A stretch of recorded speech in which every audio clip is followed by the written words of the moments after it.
अच्युतं केशवं रामनारायणं कृष्णदामोदरं वासुदेवं हरिं श्रीधरं माधवं गोपिकावल्लभं जानकीनायकं रामचन्द्रं भजे। अच्युतं केशवं सत्यभामाधवं माधवं श्रीधरं राधिका राधितं इन्दिरामन्दिरं चेतसा सुन्दरं देवकी नन्दनं नन्दजं सन्ददे। ओम श्री गुरुभ्यो नमः। हरि ओम। सदाशिवसमारंभां शंकराचार्य मध्यमाम् अस्मदाचार्य पर्यन्तां वन्दे गुरुपरम्पराम्। श्रुतिस्मृतिपुराणानाम् आलयं करुणालयं नमामि भगवत्पादशङ्करं लोकशङ्करं शङ्करं शङ्कराचार्यं केशवं बादरायणं सूत्रभाष्यकृतौ वन्दे भगवन्तौ पुनः पुनः। ईश्वरो गुरुरात्मेति मूर्तिभेद विभागिने व्योमवद्व्याप्तदेहाय दक्षिणामूर्ते नमः। गुकार स्वन्धकारो वै ऋकारस्तन्निवर्तकः स्वन्धकारनिरोधित्वात् गुरुरित्यभिधीयते। ओम सहना भवतु सहनौ भुनक्तु सह वीर्यङ्करवावहै तेजस्विनावधीतमस्तु मा विद्विषावहैः। ओम शान्तिः शान्तिः शान्तिः। ओम सर्ववेदान्तसिद्धान्तगोचरं तमगोचरं गोविंदं परमानंदं सद्गुरुं प्रणतोस्म्यहम्।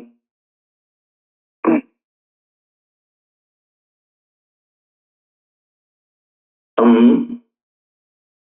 20वीं श्लोक देख रहे थे। ब्रह्म सत्यम जगन मिथ्ये एवं इत्येवं रूपो विनिश्चयः सोयम नित्यानित्य वस्तु विवेकः समुदाहृतः। ये साधन चतुष्टय संपत्त के बारे में विचार कर रहे थे। साधन चतुष्टय संपत्त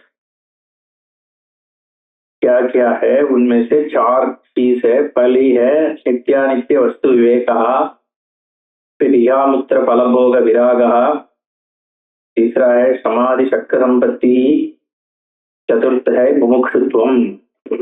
इनमें से हम विवेक के बारे में 20वीं श्लोक में देख रहे थे।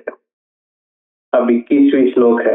तद्वैराग्यम जिहासा या दर्शन श्रवणादिभिः देहादि ब्रह्म वर्यन्ते अनित्ये भोगवस्तुनि। ये वैराग्य क्या है? वैराग्य होता है जिहासा, त्यागने का इच्छा को जिहासा बोलते हैं। त्याग करने का जो आशा इच्छा होती है वही जिहासा है। किसको त्यागना? दर्शन श्रवणादिभिः त्यागना, छोड़ देना। दर्शन और श्रवण,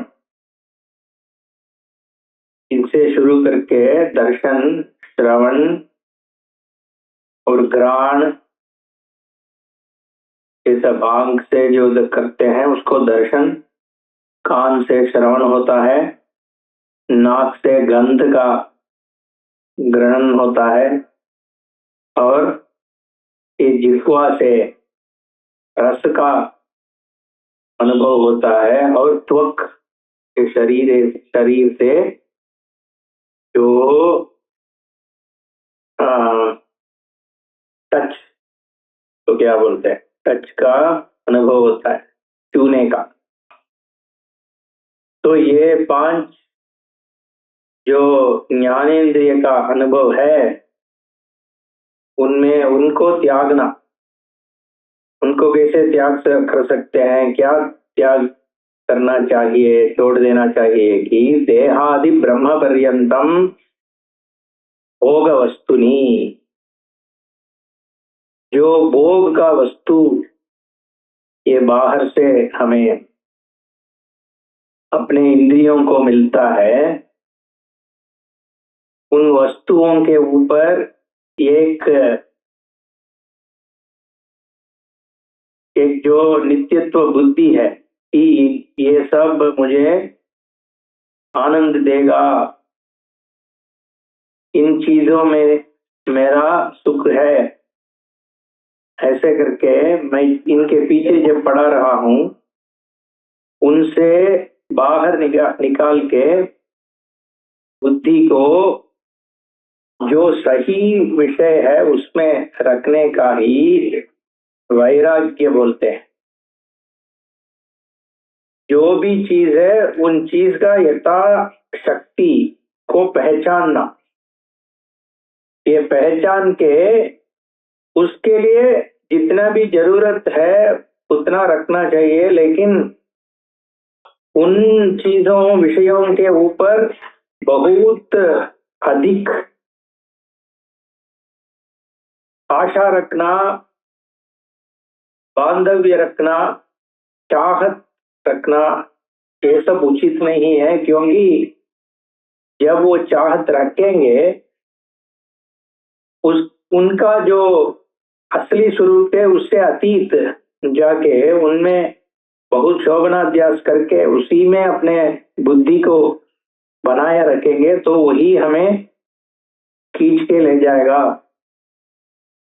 जो मैं चाहता हूं, जो नित्य सुख का मेरा चाहत है, जो नित्य आनंद अनंत आनंद के लिए जो मेरा प्रयास है, मोक्ष का प्रयास है, उससे कहीं और चले जाऊंगा जब मैं इन विषयों के पीछे पड़ गया। तो उनका एक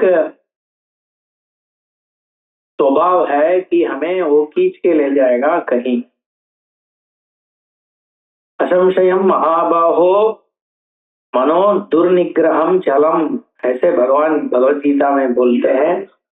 ये बिना संशय ये समझ लो हे अर्जुन कि ये मन जो है तेरा मन, उसको एक संयम रखना इतना आसान नहीं है, लेकिन अभ्यासेन है कौन्तेय वैराग्येन गृह्यते, अभ्यास करोगे और वैराग्य रखोगे तो इस बुद्धि का तुम अपने संयम में, अपने कंट्रोल में रख पाओगे। इसलिए एक वैराग्य की आवश्यकता है। इसका मतलब ये नहीं है कि मैं सभी चीजों के ऊपर एक क्रोध रखूं या उनको अस्वीकार करूं, या ये अपने आप को एक मिथ्या जाल में रख के मैं ये नहीं समझ लूं कि ये इससे कुछ होने वाला नहीं है, पैसा सब बेकार है, पैसा से क्या हो जाता है, ऐसा भी नहीं करना चाहिए। क्योंकि जो सच्चाई है वो सच्चाई है। हमें पैसा धन होने से थोड़ा बहुत खरीदने का क्षमता तो मिल ही जाती है, इतने को हमें स्वीकार करना चाहिए। लेकिन इससे अधिक मेरा असुरक्षता को निकालना और मुझे हर चीज में सुख रखने के लिए ये पैसा का, रुपया का, धन का एक क्षमता है, ऐसे मान करके अपने पूरा जीवन ये पैसे ढूंढने के लिए ही मैं लगा देता हूं, तो उससे जो जीवन लक्ष्य है वो नहीं पहुंच पाऊंगा। क्योंकि ये हमें निश्चय करना पड़ेगा कि हमारा लक्ष्य क्या है। जो विवेक से हम नित्यानित्य विवेक जब बोल रहे थे, उनमें से हमें ये पता, विवेक करने से, विचार करने से ये तो पता चल जाता है कि इन सब चीजों में से तो बहुत संकोचित फल ही मिलने वाला है, इनसे मुझे अत्यंत सुख शांति मिलना ही नहीं हो पाएगा। इसलिए उनमें से एक सही अप्रोच, सही तरीका रखना है इन सब चीजों को देखने के लिए। इसी को वैराग्य बोलते हैं।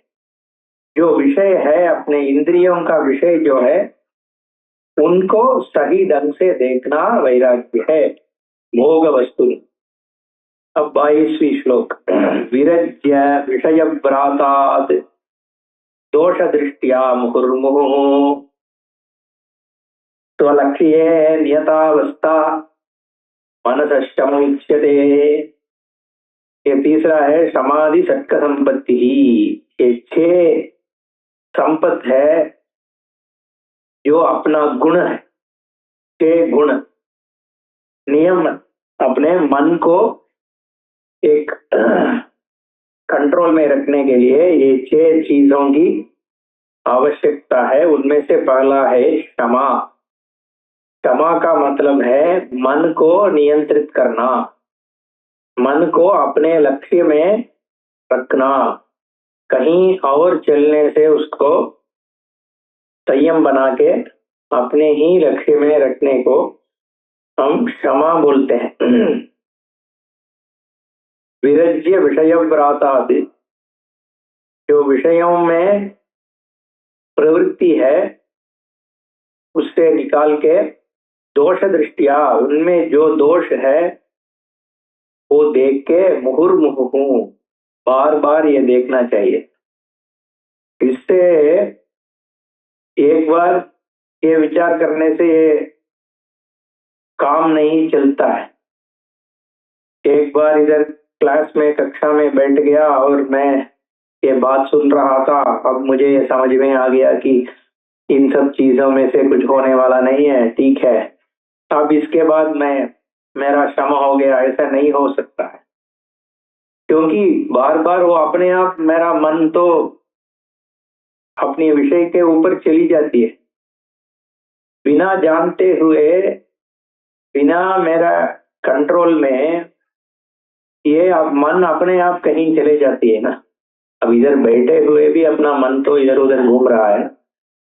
फिर अगर ये क्लास खत्म होने के बाद जब रूम से बाहर निकला तो बस कुछ ना कुछ तो ट्रिगर बाहर में हो जाएगा, तो वहां से बुद्धि कहीं और चले जाती है और उसका असर मेरे ऊपर पड़ता है कि मैं उसी में काम करता रहूंगा ना। फिर बाहर गया तो मेरे पत्नी कुछ बोलती है, मेरा भाई कुछ बोलता है, तो उससे मेरा मन उसके पीछे चले जाता है। फिर उस काम में लगा रखता हूँ और अगले 1-2 दिन के लिए तो वहीं पे चली जाती है बुद्धि। या तो मैं बाहर जाता हूँ, कुछ टैक्सी आती है, एक बाइक आती है, उसको देखता हूँ तो उसमें कुछ अपना कुछ काम वाम बनता है तो वहां चली जाती है। तो ऐसे कहीं ना कहीं अपना बुद्धि जो है वो उन्हीं चीजों में लगी रहती है, इन आत्म विषय में कभी कभी आती है। इसलिए हमें मुहुर्मुहुः, बार बार अपने मन को ये क्षमा के ऊपर, वैराग्य के ऊपर विचार करने का एक प्रयत्न करना चाहिए। हमें हर बार प्रयत्न कर करके ही बार बार अपने मन को यही विचार में ला सकते हैं। ये हमें एक दृढ़ निश्चय संकल्प होना चाहिए कि मुझे मोक्ष ही मेरा एकमात्र लक्ष्य है, क्योंकि और कुछ किसी चीज से कुछ नहीं होने वाला है। सिर्फ ये सबसे जब मेरा मन निकलता है, अपना आत्म साक्षात्कार करता है, तभी मेरा शांति मिलेगा। जो भी मेरा कर्तव्य है, काम है, वो मैं करता रहूंगा। ये नहीं है कि मैं सब छोड़ने के लिए बोल रहा हूँ, लेकिन ये पूरा एकदम उसी में मन लगा के ये आत्म विषय में ही अपने मन का विचार में नहीं लगाते हो तो ये सब काम करने से क्या फायदा है। अगर ये जीवन जन्म हुई है तो कुछ न कुछ कारण से ही तो हुई है। वो कारण क्या है? मैं क्यों एक जानवर का जीवन नहीं लिया, एक पक्षी का जीवन नहीं लिया? ये मनुष्य का जन्म जो हुआ है, अपने ये विचार करने का बुद्धि मुझे मिली है, और ये विवेक चूड़ामणि वेदांत इसे सुनने का भी एक एक एक परिस्थिति बनी है, तो इससे फायदा लेना चाहिए। एक किसी न किसी कारण से ही ये सब हुआ है।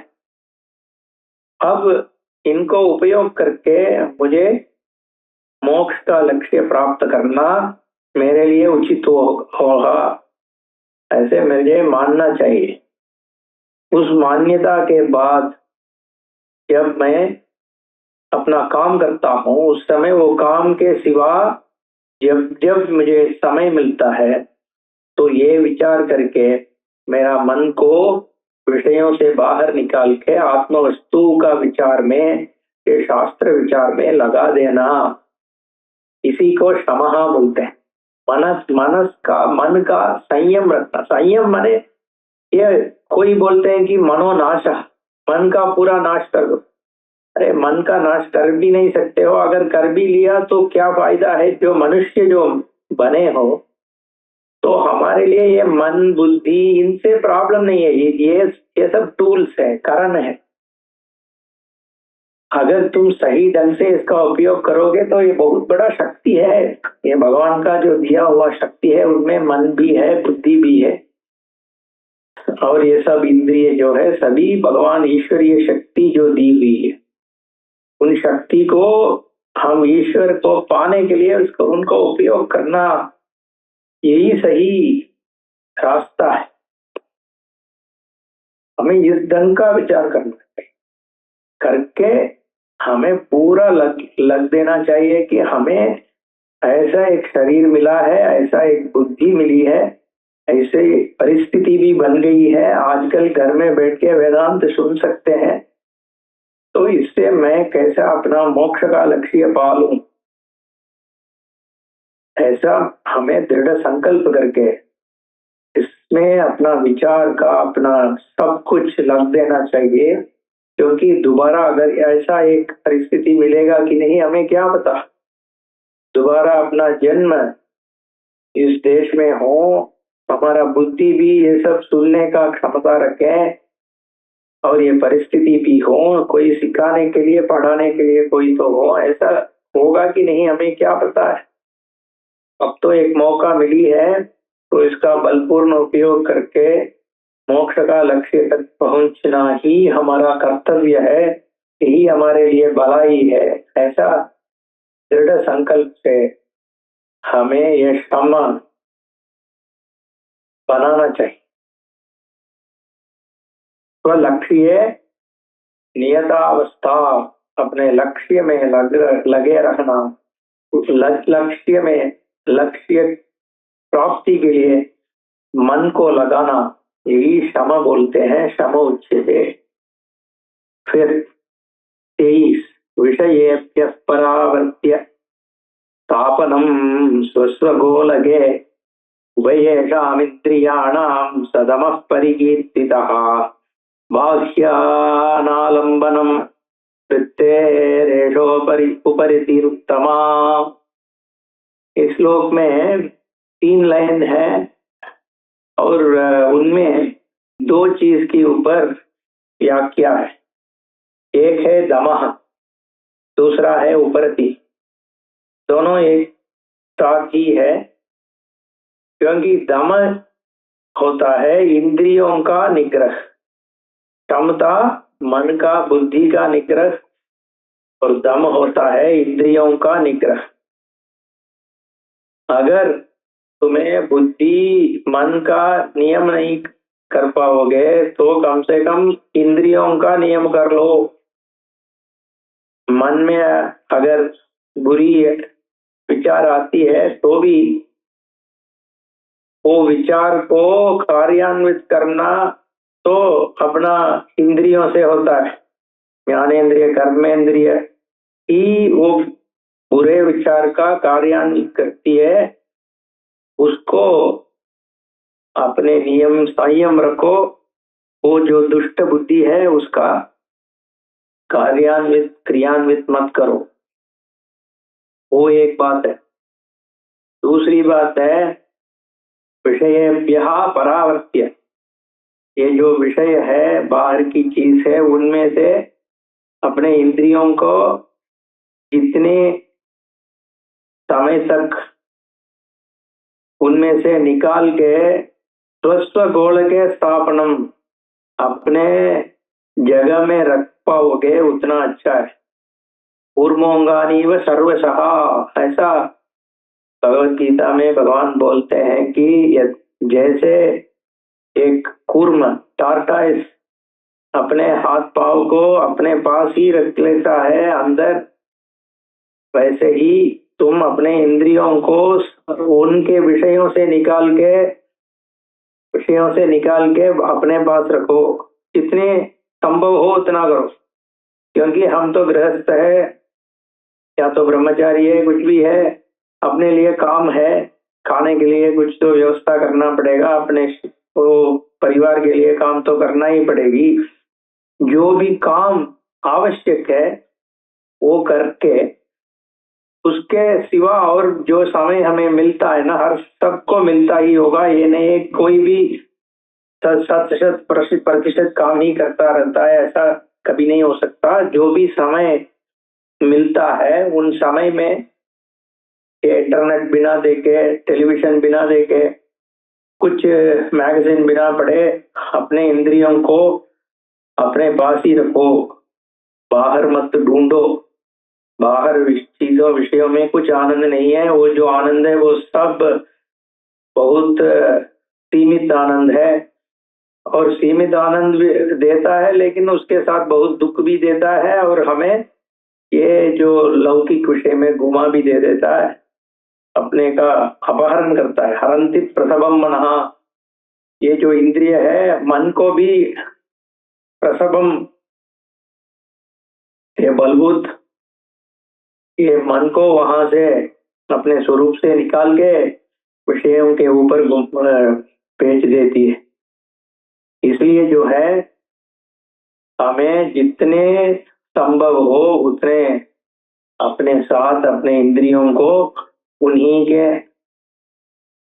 उनके विषयों से निकाल के, गोलक माने ये जो आंख है ये गोलक है, आंख के अंदर जो इंद्रिय है सॉफ्टवेयर है उसे इंद्रिय बोलते हैं। इंद्रियों को गोलक में रखना का मतलब है कि ये विषयों के पीछे मत पड़ो, जितना काम करने के लिए चाहिए उतना करो बस, और वो काम भी कर्म योग से करो, वो बोलेंगे वो बाद में आएगा। अभी योग वोग छोड़ो, कम से कम समय में जितना समय अपने लिए मिलता है उस समय में, उस समय के अंदर बिना विषयों के पीछे पड़ते हुए अब अपने इंद्रियों को अंदर गोलक के अंदर ही रख लो। यही इसी को दमहा बोलते हैं। उभयेषाम इंद्रियाणाम स्वस्वगोलके स्थापनम दमहा परिकीर्तितः, यही दमः। मन निग्रह को शम बोलते हैं, इंद्रिय निग्रह को दम बोलते हैं। फिर एक है उपरति, ये बाह्य विषयों के ऊपर बाह्य अनालंबनम वृत्ते है, ये जो बुद्धि वृत्ति है उसको भी बाह्य विषय में ही घूमने मत दो। ये बुद्धि वृत्ति को क्या करें, अपने विचार में, शास्त्र विचार में, स्वरूप विचार में, सद्विषयों का विचार में ही लगे रखना, इसको उपरति बोलते हैं। तो अपने इसमें आनंद है, अपने स्वरूप जो है वो अमृत है, अपने स्वरूप का आनंद ही सब कुछ आनंद का आधार है। इसलिए ये कुछ वैराग्य, क्षमा, दम ऐसे बोलने से हमें ये नहीं समझना चाहिए कि ये बहुत मुश्किल काम है, ये कुछ ये बोरिंग काम, ऐसा नहीं है। आत्मा बहुत सुख स्वरूप है। इसलिए आप भगवान श्री कृष्ण, बाल कृष्ण का एक चित्र देखे होंगे कि वो अपने जो पैर का अंगूठा है ना, जो इंडेक्स पैर को अपने मुंह में रखे हुए एक चित्र होती है। का मतलब ये है कि आत्म स्वरूप आनंद है, भगवान आनंद का रस जो पान करते हैं वो अपने ही स्वरूप आनंद है, इसी का वो उल्लेख है। इसलिए ये शम दम वैराग्य इन सब से आनंद की अनंत आनंद मिलेगा। और जब ये यात्रा है ना, जब ये ज्ञान ज्ञान पाने का जो यात्रा है वो भी आनंदमय ही है, क्योंकि अपने अपने आप अपने स्वरूप में लगे रहना जो है वो बहुत आनंददायक है। ये बाहरी बाहरी चीज ही तो दुख देती है, स्वरूप तो आनंद का ही सब। जो ये कैसे मुझे पता चलेगा? अरे जो नींद हो रहा है, रात को सोते हो तो आनंद मिलता कि नहीं? आनंद ही है ना, इसीलिए तो सोने के लिए मन कर रहा है। क्यों? नींद में से आनंद कैसे मिलता है? बाहर से कोई पदार्थ जो नींद में आता नहीं है, पर वो स्वप्न कम से कम, जब स्वप्न देखता हूँ कम से कम उसमें तो बाहरी चीज तो है, लेकिन जो सुषुप्ति है, ठीक से मैं जब नींद हो रहा है तो वो देख नहीं रहा हूँ, कुछ भी विषय नहीं है, फिर भी बहुत आनंद मिलता है। कैसे मिला आनंद? कहाँ से मिला? किस विषय से मिला? किस इंद्रिय से मिला? क्या मन में मिला? मन का कुछ वृत्ति से मिला? ये सब कुछ भी नहीं है उधर। जब मेरा पूरा नींद चल रहा है तो उधर मन भी नहीं है, इंद्रिय नहीं है, विषय नहीं है, कुछ भी नहीं है, लेकिन आनंद है। ये तो स्वरूप का ही आनंद। इसलिए जब भी मुझे कुछ भी आनंद आता है तब भी मैं यही करता हूँ ना। अगर मैं दार्जिलिंग गया, मसूरी के लिए गया, तो वहां जाके एक बहुत अच्छा सुंदर सीनरी देखना है, प्रकृति का जो स्वरूप को देखना है, तो इसलिए मैं मसूरी गया या ऋषिकेश गया और वहां पहाड़ के ऊपर चढ़ के जब मैं देखा पूरा इतना बड़ा जो वैली है, प्रकृति का सौंदर्य है, वो जब देखता हूँ ना, उस समय मेरा जो भी समस्या है, मेरा जो भी चाहक है, वो सब कुछ क्षण के लिए छोड़ देता हूँ। किसी का भी मेरा मन में जगह नहीं है, मेरा पुत्र पत्नी पिता कोई नहीं, सिर्फ उस क्षण में मैं वो प्रकृति का आनंद लेता हूँ। जब आनंद लेता हूँ सब कुछ छोड़ के मैं क्या करता हूँ? अरे वाह, अपने आप में जो मेरा लय होता है उस क्षण में, वही आनंद है। जब भी जहां भी आनंद का अनुभव हो रहा है, उस समय का याद करके देखो, तुम अपने स्वरूप में जो लय होगे तभी वो आनंद मिलेगा। अगर कुछ और का चिंता बुद्धि में है तो आनंद नहीं मिलता है। वो सब चिंता को कुछ क्षण के लिए नीचे रख के तुम अपने आप में जब लय होते हो तभी आनंद मिलता है। इसलिए सब आनंद का स्वरूप अपना ही स्वरूप, उसमें लगना कोई मुश्किल काम नहीं है। सिर्फ हमें ये निर्णय करना है कि हमें मोक्ष चाहिए कि नहीं। अगर चाहिए तो हम प्रयत्न करने वाले हैं कि नहीं, यही निश्चित करना है। 24 श्लोक। सहनम सर्व दुखानाम अप्रतीकार पूर्वकम चिंता विलाप रहितम सातितिक्षा निगद्यते।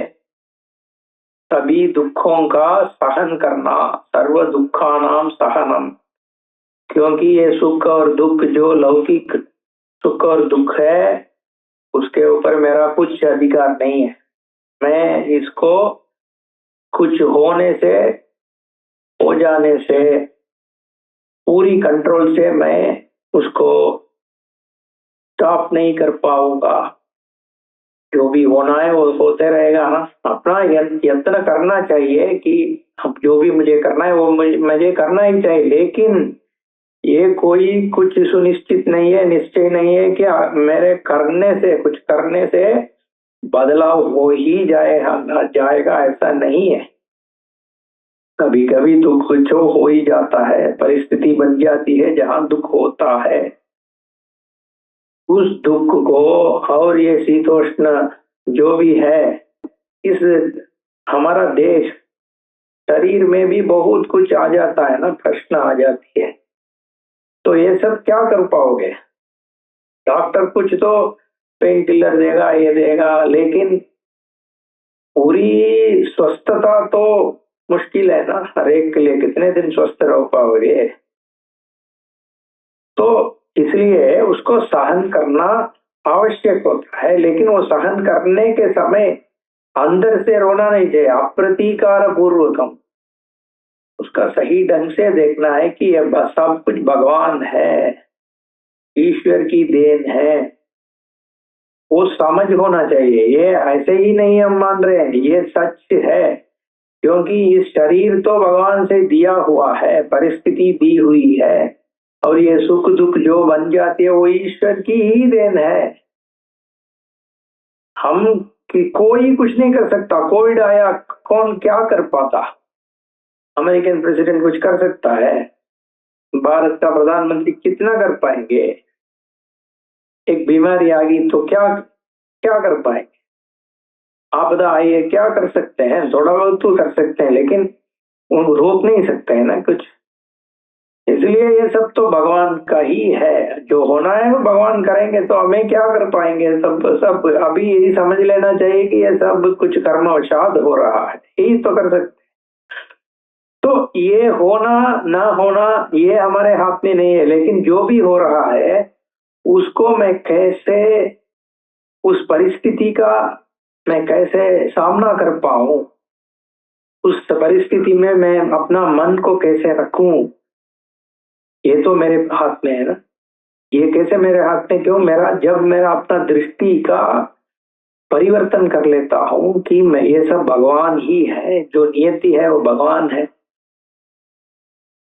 ये जो कर्मा है वो भगवान ही है, तो ये अगर मैं समझ लिया तो इसका प्रतिकार नहीं होता है मेरा अंदर। इसलिए उन दिन में बहुत हमारे जो बचपन में जो बड़े लोग होते थे उनका सब ऐसा ही था, मान्यता। इसीलिए उनका जो भी दुख हो वो अंदर से वो बहुत दृढ़ थे, क्योंकि ये समझ उनको समझाया गया शास्त्र पठन से कि ये सब ईश्वर का ही है। अगर ये नहीं होता तो इतना 500 600 700 साल से जितना भी हमारा देश में हो रहा है, जितना जो भी हुआ है, जितना जो मंदिरों का तोड़ना या अपना जो कल्चर का भंग करना, ये संस्कृति के ऊपर जितना प्रहार और जितने लोग का मृत्यु, ये सब मार डालना, ये सब देख के भी फिर भी अपना दृढ़ता क्षमता रखना जो है वो आसान नहीं है। और कुछ देश होता तो ये बहुत और ढंग से हो जाता, लेकिन हमारा जो शास्त्रों से दी हुई जो बल है ईश्वर का मानने का, और ये कर्मा का प्रारब्ध कर्मा पुरुषार्थ, ये सब के ऊपर अपना जो दृढ़ निश्चय संकल्प और दृढ़ श्रद्धा है, उसी से इस देश का एक क्षमता है। तो ये तो देश के परिप्रेक्ष्य में बोल रहा था, लेकिन हर एक व्यक्ति भी इसी ढंग का जो ईश्वर का स्वरूप का जो हमारा ईश्वरीय कल्पना है, जो शास्त्रों ने दिखाई है, पुराणों से जब मिला है, अगर उनको उस दृष्टि को सामने रखते हुए हम व्यवहार करेंगे तो अप्रतीकार पूर्वकम चिंता विलाप रहितम, इसके ऊपर चिंता रखना कि अरे क्या हो गया, ऐसा बिना करके सब ऐसे चलते रहना, इसको तितिक्षा बोलते हैं। तितिक्षा निगद्यते। फिर 25 शास्त्र से गुरुवाक्य सत्य बुद्ध्यवधारणम सा श्रद्धा कथिता सत्भिः यया वस्तु उपलक्ष्यते। फिर श्रद्धा, ये श्रद्धा क्या होती है? शास्त्र और गुरु वाक्य में सत्य बुद्धि रखना, इसको श्रद्धा बोलते हैं, क्योंकि ये शास्त्र से ही और गुरु वाक्य से ही ये ज्ञान होता है। हम देखे थे पिछले कुछ सेशंस में। और इसके सिवा और पंथा ही नहीं है। इसलिए जब हमारा ज्ञान का जिज्ञासा है, तब ज्ञान होने के पहले श्रद्धा होने से ही ये प्रमाण का प्रयोग हो सकता है। अगर हमारा श्रद्धा नहीं है तो इसका मतलब ये प्रमाण अपना काम नहीं करेगा। इसलिए गुरु शास्त्र वाक्य में श्रद्धा रखना है, सत्य बुद्धि रखना है, उसको श्रद्धा बोलते हैं। इस श्रद्धा के बारे में अगले सेशन में और विचार करेंगे। अभी के लिए ओम पूर्णमदः पूर्णमिदं पूर्णात् पूर्णमुदच्यते पूर्णस्य पूर्णमादाय पूर्णमेवावशिष्यते। ओम शांति शांति शांति। हरि ओम। श्री गुरुभ्यो नमः। हरि ओम।